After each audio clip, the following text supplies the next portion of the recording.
Hello, welcome back to Chat About It. Don't chat about it with me, Rachel, aka the Queen of the Woke, because what could be more woker than my eyelashes, right? You see that? Listen, J.K. Rowling is once again back in the limelight with another person, India Willoughby, and of course the Scottish National Party, because this is all to do with hate crime. Now, before we get going, because this video will potentially be ratioed, because of course we are talking about everyone's favorite author here.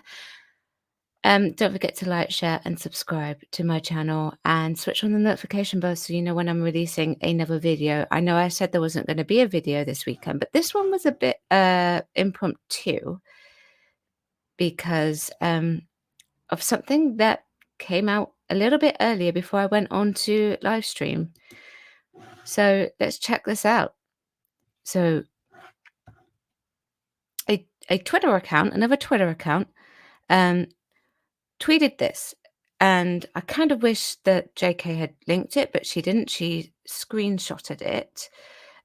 Surprisingly, with the person's name, she has done that a couple more times now recently. Oh, by the way, I'm keeping my opinions of J.K. Rowling out of this, and I'm also keeping my opinions of India Willoughby out of this. This is entirely up to you to listen to the information and decide for yourself. I've linked everything below, so you can go and have a look at it. So, this person, Rajan Barrow, tweeted, "It comes into force on 1st of April 2024, and any posts up after that are amenable to prosecution in Scotland. You are best advised to delete the posts about at India Willoughby as they most likely contravene the new law. Start deleting." Now, it would only, if this new law is going ahead, it would only be after this date that it could potentially be a problematic problem for J.K. Rowling. Just to be clear on that, anything that's happened before is unlikely. It would have to be something new. But who knows with what happens nowadays in policing and Parliament. So, and J.K. Rowling screenshotted it, she retweeted it. "If you genuinely imagine I'd delete posts calling a man so as not to be prosecuted under this ludicrous law, which we will get to, stand by for the mother of all April Fool's jokes." And then, if we go up, Rajan then also says, "I'm a cis male and an ally of the LGBTQ plus community. All my life, I have fought for diversity and equality. I've advised 2 attorney generals on race and equality issues and prosecuted on behalf of victims of crime. I know who I am and I am proud of what I stand for." And then J.K. Rowling said in the one speech mark, "I am a man who wants to see girls and women stripped of their rights and protections for the benefit of my fellow men. I know this makes me a really good guy and other guys I know agree with me. I am proud of being such a great guy." So there was that, and that happened about 3-4 hours ago. And I have here, I guess you could call it a response. This is what India tweeted. Of course, it is a screenshot because I'm in the India Blocked Me Club for making a simple suggestion of providing links. But that's by the by, apparently. And this is what India said. "I'm not giving in to bullies. The way some people are acting on this platform is a disgrace, and the fact that the Northumbria Police and at Police Scotland at Met Police UK are allowing it to happen when trans hate crime is going through the roof is so disappointing. I have rights, a protected characteristic, and my status is recognised by law. For that to be continually disrespected by a certain person goes way beyond having a belief. And of course, that certain person is, of course, J.K. Rowling. Now, I'm pretty sure that's in response to what J.K. Rowling has tweeted. So I looked it up. I briefly talked about it on Culture Pop yesterday. Go and check out his channel. It's a really good channel. Um, and SNP's partial hate crime bill is an insult to the nation's intelligence. So this is from the Times UK. Now we will get to the opposite in the minute, but let's read this one first because I started with J.K. Rowling. So let's go here first. Have you met the hate monster recently? Has someone else's hate monster abused you? If so, why not report the encounter at your nearest mushroom farm or sex shop? Do not worry about giving your name. There is no need for that. Unlike police station, these third-party reporting centres are safe places in which to shop your neighbours. Welcome friends to the new Scotland, a land of easily bruised feelings where everyone is forever on notice that plod may come knocking at any moment. Stop bitching, people. Start snitching. Next month, the long delayed hate crime bill finally becomes operational. But even though the act is not yet being enforced, we may already reckon it is an exciting development in the Scottish Government's innovative new policy genre, the dystopian farce. There is every reason for presuming its implementation will be another government-imposed calamity. We have, after all, been here before with the misbegotten offensive behaviour at Football Act that proved so capricious, excuse me, I butchered that, and unworkable. Even MSPs recognised it was an act of an unpardonable folly. With regard to hate crime, I strongly suspect that Callum Steele, a former General Secretary of the Scottish Police Federation, is right to warn that within a very short period of time we will have data suggesting Scotland is one of the most hateful countries on earth. Quick question to my viewers, anyone viewing this video. Would this potentially be an extremely difficult thing to actually police and keep on top of? And bearing in mind that the police would also have to dance around what they say as well, and they would have to keep that in check. The government is to blame for this, not least because the government is misleading the people. According to ministers and the police, a hate crime is any crime which is understood by the victim or any other person as being motivated wholly or partly by malice or ill will towards a social group. This is not actually true. The bill does less than its supporters, and the police suggest. There's the hate monster. Be good to yourself. Don't feed the hate monster. In the first place, a hate crime is usually an aggravating factor, not an offence in itself. If you batter someone, you may be charged with a hate crime if there is evidence that your offence was motivated by, for example, racial prejudice. The bill affords protections to particular characteristics, age, disability, race, religion, sexual orientation, and transgender identity. This is the last significant. The last is significant because it explains how the Scottish Government has contrived to create a bill which affords a greater status and protection to men who cross-dress than it does to actual women. Being a woman is not a protected characteristic, and while I doubt this bill is necessary at all, it seems remarkable that those who think it is did not consider women a category worth including within its remit. These aggravating factors are, however, the comparatively reasonable part of the bill. Its second half introduces a new offence of stirring up hatred. Though this is defined so vaguely, it is not clear how useful it can actually be. And in liberal polity, Oh my gosh, it is like 10:15 here, so please bear with me at night. Such as Scotland is fertile territory for scolds and petty axe grinders, it is easy to imagine circumstances in which groundless or malicious complaints are reported to the authorities. The police, while divesting themselves of their responsibility to investigate crimes which offer few promising lines of inquiry, have nevertheless promised that all allegations of hate will be followed up. No wonder David Kennedy, the Scottish Police Federation's current General Secretary, warns that the bill promises to be a recipe for disaster.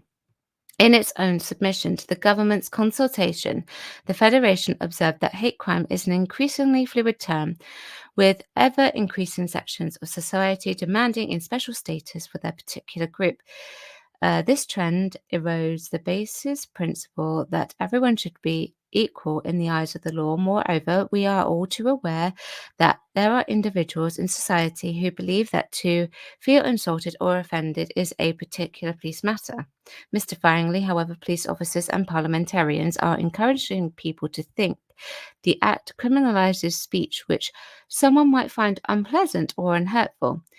There is an unbridgeable gap between what the bill does and what the authorities say it does. Perhaps this is why the police have promised to record hate incidents, often based on subjective definitions, even where hate crime cannot be proved to have been committed. It also appears that hate is class, hate is for proles, or as Police Scotland put it, young men, socially excluded communities who are heavily influenced by their peers are most likely to commit hate crime. This is because they may have deep rooted feelings of socially and economically disadvantage combined with ideas about white male entitlement. Hmm. Neds should really check their privilege, otherwise, as a gruesome hate monster video advertising to keep control of their emotions put it, before you know you've committed a hate crime. This is risible stuff, but worse than that, it is no longer even remotely surprising. Humza Yousaf may say that nobody will be prosecuted for solely stating their belief, even if they did so in a robust manner. His government has passed a bill opening the door to just that scenario. Here again, the bill's supporters dug a terrible hole for themselves. They argued that no bill would not be would the bill would not and could not possibly restrict speech rights in any way, shape, or form whatsoever. At the same time, however, they insisted that this was absolutely essential. God, this is long. Reconciling these views is not as straightforward business. If the bill has little impact, it can hardly be essential. If it is to be essential, it must have some speech curbing effects. Otherwise, that is left preening and virtual signaling bombast. Perhaps now, perhaps that is now considered enough. Legislation is not designed to achieve anything concrete so much as it is designed to soothe hurt feelings and offer vibes based sense that the government is on the right side of history. And yet, despite that, it should be acknowledged that the bill is better than uh, it would have been if the Scottish Government had its way. As initially proposed, theatrical performances and plenty of journalism might have easily fallen within the Act's remit. The SNP's original proposals were both laughable and appalling. Parliament, for once, improved the bill, stripping some of its most erogenous provisions from it. Unfortunately, it did not improve enough. Behaviour in a threatening or abusive manner towards somebody else was already recognisably a criminal offence. It was never clear that this bill was required, and everything we have learned about and its proposed implementation strengthens that conviction. So, with this final thought, what could possibly go wrong with this Clopes Charter? So, that was obviously an opinion article. And then we have this here, which is an opinion piece. Is J.K. Rowling guilty of transphobia? Right, so I'm going to go down to a specific bit, but it will be linked so you can actually go and have a look at it for yourself and make those decisions for yourself. Let's just go and find it. Let's see what people from the trans community will actually think about this. Uh, okay, so transphobic hate crime. We now have undeniable evidence with the horrific loss of Brianna Guy. That's the trans teenager who was offed by other two other teenagers. It was brutal, and I did do a video on that, so please check it out. That lives are being brutally taken and targeted as a direct result of transphobia. And a further four teenagers currently facing charges. This was a recent incident in Harrow following another vicious case of the stabbing with the allegations of transphobia. To deliberately portray trans women this way to her millions of followers has to be seriously questioned. J.K. Rowling is rightly quick to call out any insulting or threatening messages she receives, but not so quick to do the same when her followers attack trans people or standing by them. Hate speech empowers hate crime. Over the last few days, our own team member, Katie Neves, has been subjected to the most disgusting and vile messages of a degrading and sexual and threatening nature. These messages do not appear out of nowhere, and without the perpetrator feeling empowered and safe to send them, as clearly demonstrated by Taylor Swift's power. You need to read the article to get a gist of that. The empowerment comes from celebrities like J.K. Rowling using their celebrity status to whip up support from her army of easily influenced lapdogs who will pounce on any target that she points at. Is this intentional?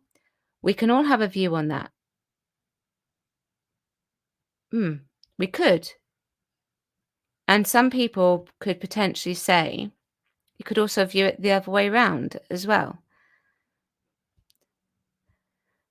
So that's an interesting statement. So what do you think? Safety now needs to come from law. Over the last 4 years, this Tory government have championed freedom of speech as a tool to whip up their own angry mob, to stoke up their hateful policy of culture wars. Laws have been relaxed and the police directed not to waste time or funds in clampdown to protect the victims of such crimes. Labour has made a pledge to make anti-LGBT plus hate crime an aggravated offence, which is currently restricted to racial or religiously aggravated offences. We will see if this goes far enough to protect innocent lives, but adequate legal protection needs to be established, as the bar to prove harassment is simply not acceptable. One offence should be punishable without the victim having to endure continued attacks before the law steps in. So this essentially what this person is saying is that these types of attacks should actually be um, considered hate crimes, like with what the SMP is trying to potentially push. But this is, from what I understand, it is actually coming into effect, actually, now I think about it. Transphobia is having a genuine impact on a targeted minority. We can all decide whether J.K. Rowling meets the UN definition of being guilty of transphobia, or if her carefully chosen words are influencing others to be transphobic. Neither would be acceptable on just a humane or moral level, but there is no question her name and reputation will be forever tarnished for the high profile role she is playing in a spiteful war against a targeted minority who simply want to be free to live their lives just like she claims to support. Action will always speak louder than her carefully chosen word. Is J.K. Rowling guilty of transphobia? Okay, so this is the hate monster campaign. Have you met the hate monster? The hate monster represents that feeling some people get when they are frustrated and angry and take it out on others because they feel like they need to show they are better than them. In other words, they commit a hate crime. The hate monster loves it when you get angry. He weighs you down till you end up targeting someone just because they look or act different to you. When you're feeling insecure or angry, the hate monster feeds on that. Why do some people let the hate monster in? We know that the young men aged between 18 and 30 are more likely to commit hate crime, particularly those from socially excluded communities who are heavily influenced by their peers. They may have deep rooted feelings of being socially and economically disadvantaged with combined with ideas about white male entitlement. It's very specific wording there. Hurt people. Committing hate crime is strongly linked to a range of risk factors, including economic deprivation, adverse childhood experiences, and underemployment. Those who grow up in an abusive environment can also become addicted to conflict. Don't let the hate monster rule your life. If you feel you have committed or feel you are at risk of committing a hate crime, remember it doesn't make you feel better. Maybe for a moment, but in the end, you feel worse. The hate lingers. It can really mess up your life in other ways too. Like when it comes to finding things like a job, a police record for hate crime is not a good look on anyone. Go on, be good to yourself. Don't feed the hate monster. And quickly to just finish up, because I can't actually find any sort of breakdown of the new bill. But if anyone can send it to me, that would be great so that I can actually have a read. But this is the best that I could find from Scottish Legal News. It's a short piece, it won't take long. But I will, of course, link it below as well. Hate Crime Act to go live on April 1st. The Hate Crime and Public Order Act Scotland will be activated on April 1st. The law creates new stirring up of hatred offences for protecting characteristics including age, disability, religion, sexual orientation, and transgender identity. Recent statistics show that 5,738 charges of hate crime were reported in Scotland in 2022 to 23. A new Scottish Government public awareness raising campaign supported by Police Scotland has been launched. The Hate Hurts campaign shows the impact of hate crime and encourages those who have witnessed and or experienced a hate crime to come forward. Victims Minister Siobhan Brown said, for those impacted by hatred and prejudice, the results can be traumatic and life-changing. While we respect everyone's right to freedom of expression, nobody in our society should live in fear or be made to feel like they don't belong, and the Scottish Government is committed to building safer communities that live free from hatred and prejudice.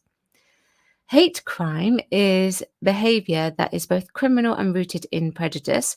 It can be verbal, physical, online, or face to face. Interesting wording. The new law will give greater protections to those who need it and helps to form the basis of understanding about the type of behaviour that is not acceptable in society. We must do all we can to give victims and witnesses the confidence to report instances of hate crime, which is why we have launched a new campaign, Hate Hurts. The campaign is informed by lived experience and explains what hate crime is, the impact it has on victims, and how to report it. So this is the hate hurt crime. It talks about it will be linked below, but it talks about the campaign and their overview, and it's about recognizing hate crime as motivated or prejudiced based on disability, race, religion, sexual orientation, transgender identity, or variation in sex characteristics. So it's pretty much everything that we've talked about. It's coming in from the 1st of April 2024. And these are the key statistics. No trans ones reported here. We have hate crime reported, but it's like believed that many go unreported. Religious aggravation, disability, race crime, and sexual orientation crime. And then talks a bit about lived experiences. I will definitely make sure that I link it below. and it gives you ways to report, and then social media talks about all of that. Now, my question is, now we know that Ms. Rowling has plenty of money, and we know that she won't change her stance. So we know that she is potentially going to be not protected, but she certainly could use her money to get herself out of any potential trouble, per se. But is it possible, do you think, that maybe, just maybe, the police decide that she's not above the law, and people like India Willoughby can claim that everything that she has said, J.K. Rowling has said about India or other people, potentially now have a case against someone like J.K. Rowling? And with regards to, quote unquote, us nobodies like myself, even though I'm not in Scotland, like if I were in Scotland and I said something, could I be in a lot of trouble? I mean, I could, right? Potentially. What do you think of this new bill that targets hate crime more? What about the potential for this law to be a success, so to speak, and they won't have to backtrack on it? And if it is successful in that regards, even though they get inundated, that then they decide to try and make the same sort of law within the realms of England and Wales and Northern Ireland, and just make it a whole entire UK-based type of law. Could India Willoughby now have potential to win something against J.K. Rowling? And could J.K. Rowling even have something against India Willoughby? Is it possible that this is kicking off again, so to speak? It'd be interesting to see how it pans out. I should imagine that hundreds of reports may go in about J.K. Rowling as from the 1st of March. Will she change her stance? No, absolutely not. I don't think she will. But then I also don't think India will either. So it'll be interesting to see how it plays out. And it will be interesting to see how everyone else takes the introduction of this new law. So let me know what you think. Chat about it, don't shout about it. I hope that was informative enough for you. And I will see you very soon. Thank you very much for watching. Subscribe as well. Thank you. Bye bye.